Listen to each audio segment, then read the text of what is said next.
उत्पादन गरेको उखुको मूल्य निर्धारण हुनु पर्यो। निर्धारण भएको मूल्य अनुसार पैसा पाउनु पर्यो। उखु किसानको पीडा मलाई थाहा छ। मैले धेरै बहस गरेको छु।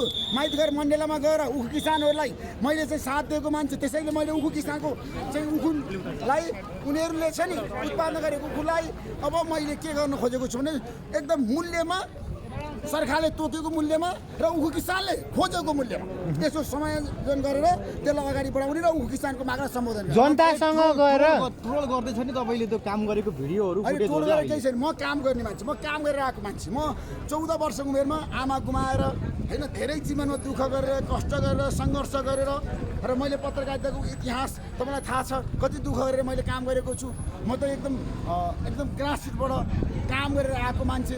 मैले काठमाडौँ आउँदाखेरि पनि मैले यहाँ आएर काम गरेको मान्छे।